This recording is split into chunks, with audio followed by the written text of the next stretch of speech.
These people are amongst the greatest quiz players in Britain. Together, they make up the Eggheads, arguably the most formidable quiz team in the country. The question is, can they be beaten? Welcome to Eggheads, the show where a team of 5 quiz challengers pit their wits against possibly the greatest quiz team in Britain. They are the Eggheads. Evening. Evening. Nice to see you. Challenging the might of our quiz Goliaths today are the Balham Badgers from London.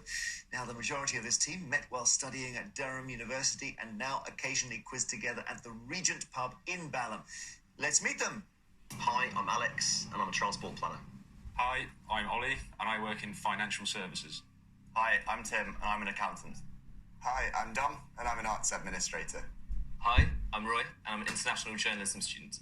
So, Alex and team, hello. Hello. Great to see you, Balham Badgers, with a bit of Durham background, Alex. That's good. Indeed, yes. So 4 of us went to Durham. Tim went to Bath, and we met. 4 of us play golf. No prizes for guessing which one doesn't. And it's also, Roy's also a musician as well. Now, how do I guess who doesn't play golf? Probably the hair. There's a hairstyle issue with golf. So there's golf and there's university and there's quizzing as well, crucially, Alex. Indeed, yeah. So we sometimes meet up at the Regents in Balham. Like to go down to London at the weekend and meet these guys because I don't actually live in London. I live in Rugby in Warwickshire. Oh, okay. So you're the one who hasn't gone to London to do your career. I actually work in Birmingham at the moment. But these guys are trying to convince me. But well, I hear that Durham is a great university. Yeah. It is. What I've been told. It's not a bad one. Challengers, good luck. Every day there is £1,000 worth of cash up for grabs. If the challengers fail to defeat the Eggheads, we just roll the prize money over to our next show. So, Balham Badgers, the Eggheads have won the last 2 games, and you need to stop them before they get a run going. There's £3,000 if you do. Would you like to go for it? Absolutely. Yes, please. Sounds good. The first head-to-head round is history. So one of you, please, against either Lisa, Steve, Pat, Kevin, or Judith. So, I'll take history. yeah, fancy it? Yeah, I'll okay. take history. Who do you want to take? thank you. Go on, Tim. Shall I play... Judith, maybe? No, Judith's pretty good at history, actually. I think they're all probably pretty good at Yeah, it's pretty pretty good. tricky, this. Steve? Yeah, go for it. Steve, yeah. Okay, so Tim from the Balham Badgers. Swerve Judith is taking on Steve instead. Former brain of Derbyshire. To ensure there's no conferring, would you please take your positions in our legendary question room? Good luck, Tim, in this round against Steve. It's history. Would you like to go first or second? I'll go first, please, Jeremy. What does the A stand for in the term A-bomb? The first of which was detonated in New Mexico in 1945. Attack, annihilation, or atom? I think for this one, I'll go for atom. Atom's right. Well done. Okay, your question, Steve. The term Afrikaner refers to people who were typically from which country who'd settled in southern Africa in the 17th or 18th centuries? Netherlands, Ireland, or Sweden? Well, I think they're of Dutch descent, so that must be Netherlands, Jeremy. Netherlands is right. And back we go to you, Tim.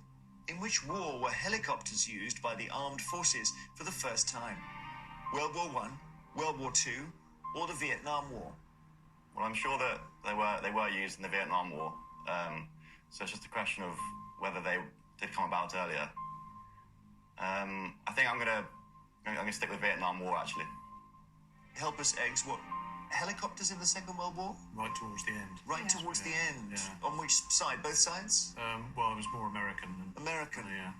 Because that modern helicopter technology had only really been invented around the end of the 30s. So by the time development had taken place, it really was well on. And they were used for things like lifting, carrying supplies and that sort of thing. Okay, Second World War is the answer. So, Steve, a chance to take the lead. In Western Europe, the feudal system flourished during which era? The feudal system, Industrial Revolution, Middle Ages, or Restoration? On pretty broad periods of time, but I think that must be the Middle Ages, Jeremy. It is the Middle Ages. And back we go to our challenger. You've got to get this right. The sniper Simo Heraher, nicknamed White Death, fought in the army of which country during World War II? Is it Sweden, Finland, or Denmark? Could you spell it, please, Jeremy? Yeah, so Simo is S-I-M-O, And her hair is H-A with 2 dots on it, Y-H-A with 2 dots on it. Okay. I think just knowing from football teams, an A with 2 dots on it is something they have in Denmark, but I'm not 100% sure. I'll go with Denmark. No, the answer is Finland. Okay. I've got to say that, Steve, you have won your place in the final on history and you have knocked out Tim, but it's early days. Come back. We'll see what happens next. So a blow for the Balham Badgers. They have lost a brain from the final round, although on the upside, all the Durham graduates are still left. The Eggheads are all still there. The next subject for you is film and TV. Who would like this? Should I take this one? Mr. Conwell. Yeah, he's got a bit. Okay, Roy. I'll take this one, Jeremy. Yeah, Roy from the Balham Badgers, taking on which Egghead? Any thoughts? I'd say Judith. Okay, let's take Judith on. All right, Judith, who once had dinner with Sean Connery and Gregory Peck on film and TV. Roy has a good joke about Sean Connery. Yeah, do you want to hear my joke about Sean Connery? Okay. What time does Sean Connery get to Wimbledon? I don't know. What time? 10ish. Right. Let's take our positions in the question room. So what are you doing at the moment, Roy? So at the moment, Jeremy, I am studying for a master's at City in London. I'm studying journalism, actually, so hopefully one day might be in your position. Very good. So what do you want to do? What kind of journalism? Well, I'm specialising in broadcasts this upcoming term. So I suppose, work for the BBC, why not? Brilliant. So, Roy, film and TV, would you like to go first or second? I would love to go first, Jeremy. All right, good luck getting into the final. The 1984 movie This Is Spinal Tap is what type of film? Comedy, science fiction romance, or crime drama? So I have watched that quite recently, and it is a very funny comedy. Comedy's right. Okay, here's your question, Miss Keppel. In which year was Game of Thrones first shown on TV in the UK? 2001, 2006, or 2011? Well, I think 2001 is far too early. And I think probably 2006 is as well. I think it's 2011. Yes, 2011. Quite right. Well done. One each. Back to you, Roy. Who does Dan Stevens play in the 2017 film The Man Who Invented Christmas? William Shakespeare, Charles Dickens, or Rudyard Kipling? I suppose based on the notion that A Christmas Carol was written by Dickens, we'll go for Dickens. Charles Dickens is correct. Judith, we go back to you. Which member of the cast of the Great British Bake Off inadvertently gave away the name of the series winner in a 2017 tweet? Paul Hollywood, Noel Fielding, or Prue Leith? Well, it was Prue Leith, and she was mortified. Do you remember what caused it? Her being in a different time. Yeah, I think she looked at the clock and thought, oh, yes, it's all gone out. Wrong. Yes. Yeah, that's right. Okay, back to you, Challenger. 2-2. The In-Betweeners is a sitcom written by which writers? Ian Morris and Damon Beasley, Jesse Armstrong and Sam Bain, or Tom Basden and Sam Leifer? Okay, so I recognise none of those names. Based on the fact that not really basing this answer on anything, we're going to go for far left, Ian Morris and Damon Beasley. Let's just see. Challengers, do you know this? I think I would have actually said the same, but yeah, you would have been right. It's right. Well done, Roy. Fantastic. Ian Morris and Damon Beasley is the right answer. Good answer. 3 out of 3 for you. Okay, Judith, you need this to stay in. Which of these famously awful films was directed by Ed Wood? Jiggly, Plan 9 from Outer Space, or The Room? I have the faintest idea. Never heard of any of them or of him. So, Magic Right. No, The Room, actually. The Room was a very good film. So I don't think it's The Room. I think it's Plan 9 from Outer Space. I'm sure that was appalling. I think this is called quizzing. I'm not sure how one strictly defines it. You're about to pick The Room by going down the Magic Right. Yes. You then realised you had seen that and it was quite good. You switched then to Plan 9 from Outer Space and got the answer right. So well done. You got 3 out of 3 as well. I got it wrong. Oh, golly. The Room, Judith, which you think is good, yes, is actually Room. Oh, A book Room. by Emma Donoghue, is it? Yeah. So, Eggheads, help us with The Room. The Room is a famously awful film by Tommy Wiseau, which he financed himself. It was a kind of vanity project, and it just became a legend for being so bad. And in fact, to the point where in 2017, James Franco made a film about the making of The Room called The Disaster Artist. Ah, yes, I've got a memory of that, yeah.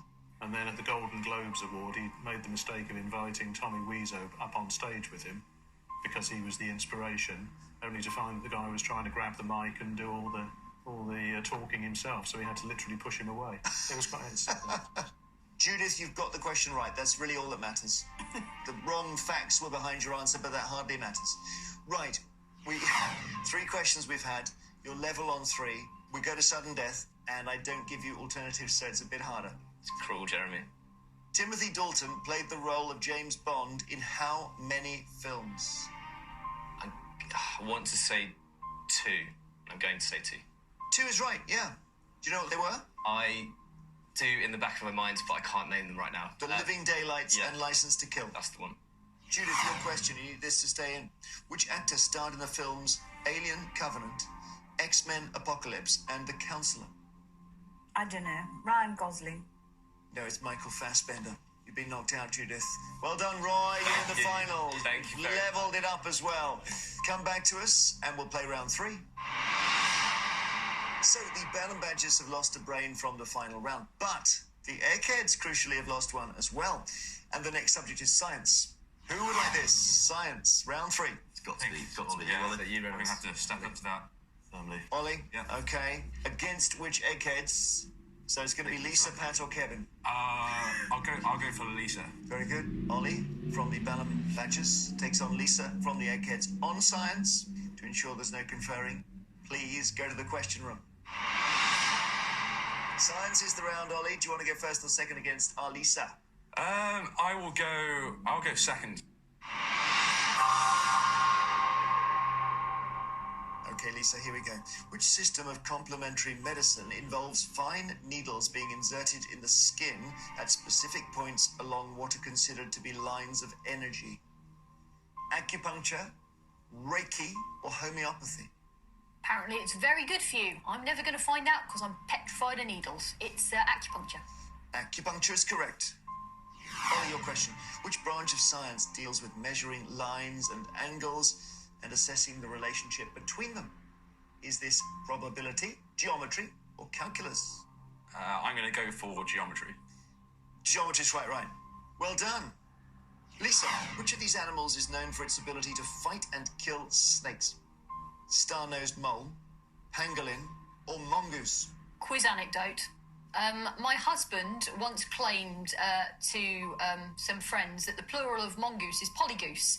They promptly went and put this in a quiz that they'd set and then passed it on to one of the friend's parents who then went to put it in a quiz they set. This would be fine, except the fact is completely untrue. So this has now gone round the world, has it? I think it made it quite a way around the UK. But basically, that's why my husband isn't an egghead. It's because he's naughty.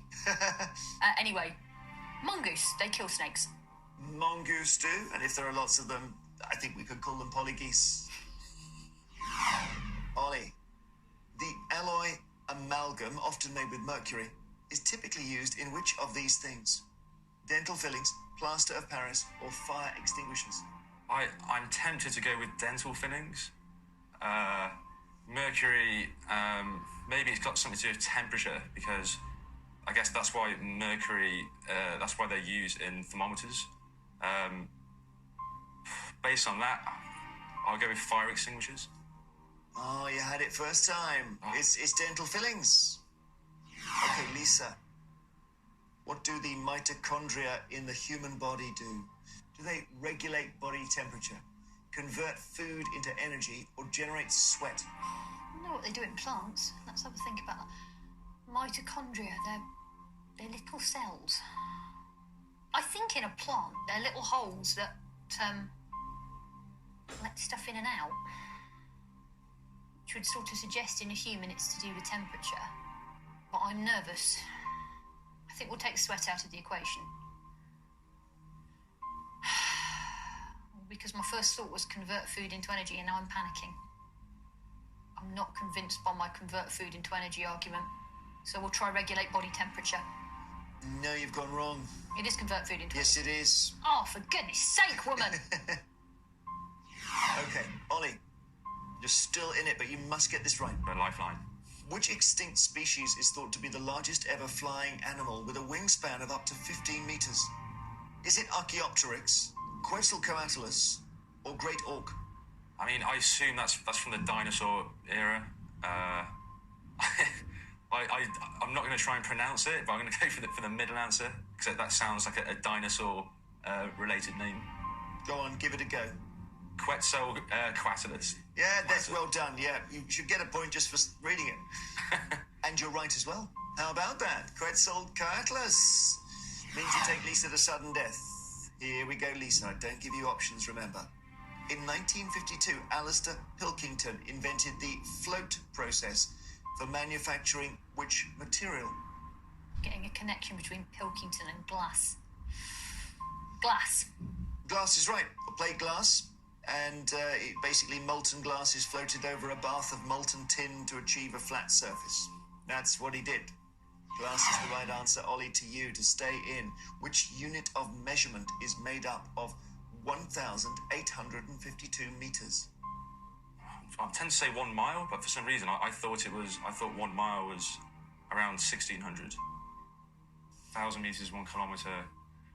I know one mile is around that point. I'm going to go with a mile. You're on the right track, but you needed to adjust it slightly. A nautical mile. Okay. 1 nautical mile is 1,852 meters, and Lisa, you're in the final round. On sudden death, Ollie, bad luck, beaten by our egghead, and therefore not available to your team in the final. We have 1 more round to play before the final. Come back and we'll play it. As it stands, the Balham Badgers have lost 2 brains from the final round. The Eggheads have lost 1, and the next subject for you is sport. So just this round. Get through sport, you'll level it up for the final. Come on, boys. Dom. Gonna be Dom or Alex? Yeah. Dominic. I think you've That's it. Okay. Yeah, Dom. go for it. Okay, Durham graduate. Obviously powerful intellect. Against which about that. Eggheads? Pat or Kevin? I'll try and fell Kevin, I think. It's a good idea. The greatest quizzer in the world. Greatest quiz in the world. Dom taking on the Balham Badgers. Why not? We'll have a punt. Can't avoid him. He's going to be in the final if you don't take him on. So, Dom against Kevin from the Eggheads. Let's see what happens. Dom, good luck on sport. Thanks very much. Any favourite sport? Golf and football, I think. Karaoke as well? Do enjoy a bit of karaoke, yeah. We've had our moments, Kevin, haven't we? I haven't. on the karaoke floor. Well, let's put it this way. It's happened, but I haven't necessarily been a great part of it. Chris was unstoppable. Force of nature. Sure, Kevin and I can sort out a bit of karaoke. I think we might be lining that up for later. All right, Dom, do you want to go first or second? I'll go first, please, Jeremy. The sport of 3-day eventing is made up of dressage, show jumping, and which other discipline? Steeplechase, cross country, or high jump? I don't think high jump is one. I'm not too sure. I think I remember cross country being one of them. So I'll go with that. Cross country is the right answer. Well done. Kevin, your question. What is the name of the biennial tournament for professional women golfers contested by teams representing Europe and the United States? Is it Solheim Cup, Fed Cup, or Stanley Cup? Professional women golfers. Yes, the biennial tournament for professional women golfers. Well, the Fed Cup is tennis and the Stanley Cup is male ice hockey, so this is the Solheim Cup. Solheim Cup is right. Over to you, Dom. The footballer Ruud Gullit played for which international team? Germany, Netherlands, or Belgium? Ruud Gullit played for the Netherlands. He did indeed. Well done. And Kevin, back to you we go. Which was the last year in which an Olympic hockey final was played on grass rather than an artificial pitch? Was it 1932, 1952, or 1972? Well, I tend to think of artificial pitches as more of a recent innovation. 52, let alone 32, just seems too early to me, so I'd say 72. 1972 is correct. 2-2. You nearly had him there, Dom. I know, close. How many minutes of playing time are there in a standard NHL ice hockey match? 60, 80, or 100? Well, I was going to say it'd help if they could be quartered, but they all quarter quite nicely. So, I don't think it's 100. I think that's far. I think it's just too long. 80 as well. Potentially, I'm going to go with 60, Jeremy. Let's see, challenges, is he right? I would say that. Yeah, they like it. 60's right. Well done. Kevin, your question. In 1980 and 1984, Britain's Neil Adams won Olympic silver medals in which sport? Judo, gymnastics, or shooting? No, he was a judo player. Judo. Yes, he was judo. You've taken it to sudden death, Dom. Well done. Now the games begin. Here is your question. I don't give you options. The Englishman Hughie Fury is a famous name in which sport? Have a feeling that he is a boxer, Jeremy. You're right. Boxing is the sport. He's a cousin of Tyson Fury. Kevin, which Czech became the world's #1 ranked women's tennis player in July 2017? Well, they've got a number of very good women tennis players, but I think the one who would have got to #1 should be Karolina Pliskova. Karolina Pliskova is quite right. Dom, your question. Level on sudden death with Kevin. In which year was Australian rules football a demonstration sport at the Summer Olympics? I don't recall this, but I think it would make sense for it to be when it was in Australia, so 2000? The logic's good, but you needed to go back further. 1956 in Melbourne. Ah, okay. Right. 56 was the answer. Kevin, you can take the round with this. The DW Stadium is the home ground of which rugby league club? The DW Stadium? Yeah. That's Wigan Warriors. It is Wigan or Wigan Warriors. Well done, Kevin. You've won the round. Dom, you played well there. You nearly had him. Nearly. Congrats, Kevin. Oh, so it's a great game. Very, very good game. So come back to us and we will play the final round for £3,000. This is what we've been playing towards. It's time for the Eggheads final round, and as always, it's general knowledge. But I'm afraid those of you who lost your head-to-heads aren't going to be taking part. So that's Ollie, Tim and Dom from the Balham Badgers, but also Judith from the Eggheads. Would you please leave the studio? Alex and Roy, you are playing to win the Balham Badgers £3,000. Lisa, Steve, Pat and Kevin, you are playing for the Eggheads' reputation. As usual, I will ask each team 3 questions in turn. They're all general knowledge, gents, and you can confer, okay? Perfect. And the big question today is whether your 2 brains can defeat these 4 in spectacular style. So, Alex and Roy, do you want to go first or second? Then we'll go first, please, Jeremy. Okay, good luck. In Cockney rhyming slang, which part of the body is often referred to as your Gregory? Armpit, neck, or knee? Jim, it's Gregory Peck. Yeah, I don't know. So, Pretty sure it's Gregory Peck, so neck. okay, go for it.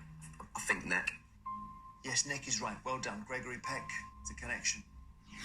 Eggheads, words such as in or through, which stand in front of a noun, are examples of which figure of speech? Preposition, conjunction, or adverb? Prepositions. Yeah. We think that's preposition. Preposition is right. Challengers, Rowan Atkinson plays the role of Mr. Small Fawcett in which of these films? A View to a Kill, Octopussy, or Never Say Never Again? Never Say Never Again. I don't think that's official Bond, is it? Who plays Bond in those? View to a Kill is Roger Moore. Roger Moore. I think that's... Roger Moore would surely be a little bit too early for Rowan Atkinson, wouldn't it? So View to Kill is 80s, it's like Duran Duran theme tune. Okay, he could play that. Yeah. But then Never Say Never Again, this might be like a spoof. I would say he's more likely to play a role in a spoof Bond film. So I don't know. And that would be my answer. Never Say Never Again. Never Say Never Again. Yeah, we'll go with that. Never Say Never Again. Which is the answer, Eggheads? Never Say Never Again. Never Say Never Again is the right answer. Well done, you've got it. It's not a spoof, is it? But it was Sean Connery returning. It's non-canonical, yeah. And it was... Wasn't one of the official series. Well done, challengers. Second question to the Eggheads. In Shakespeare's The Taming of the Shrew, the story of Petruchio and Catherine is set in which city? Verona, Syracuse, or Padua? Padua. That's not the other two. Yeah, it's nothing to do with Syracuse, and I don't know if they ever. It's not absolutely entirely in Padua, but.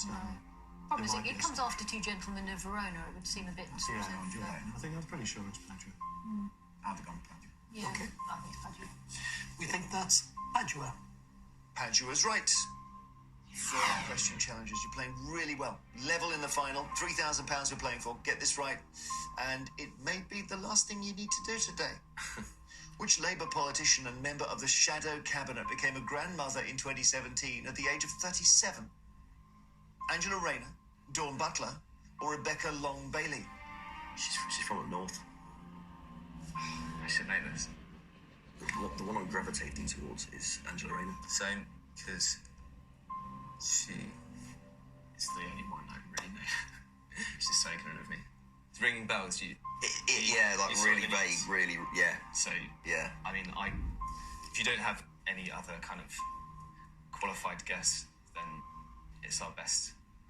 And it's probably not going to change. Rebecca Long Bailey. I'm pretty sure it's not Dawn Butler.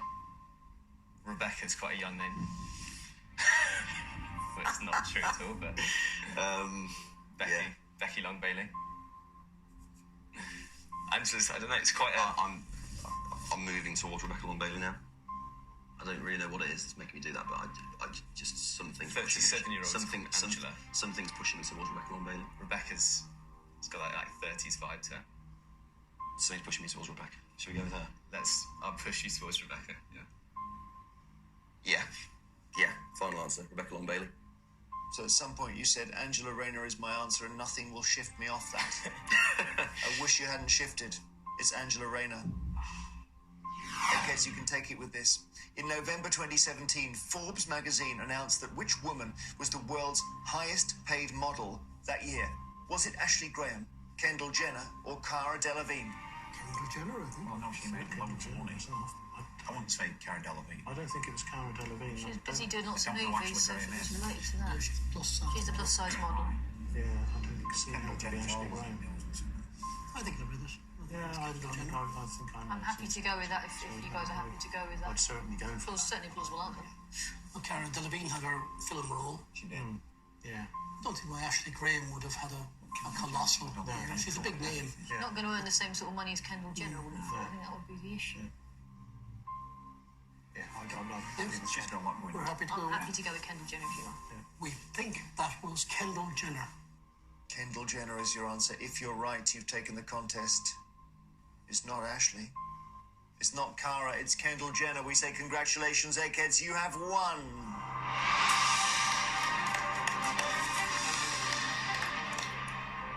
Well, what can I say? Just at the end, you swerved. Totally understandable. Oh, well. Commiserations. Great quizzes, the Balham Badgers. Been good to see you. The Eggheads have done their thing, haven't they? And they still reign supreme over Quizland. So it means the challengers don't take the £3,000. We just roll the money over to our next show. Eggheads, many congrats. Who will beat you? Join us next time to see if a new team of challengers have the brains to defeat the Eggheads. £4,000 will be the jackpot. Until we quiz again, goodbye.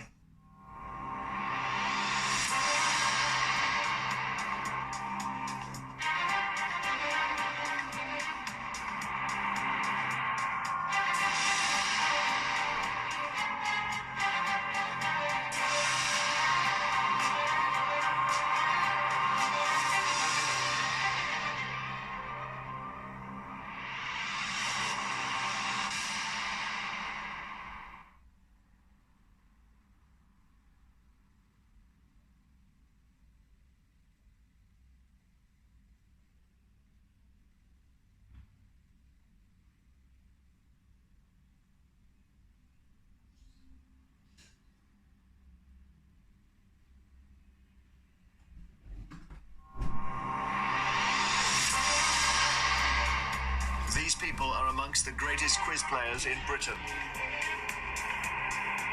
Together, they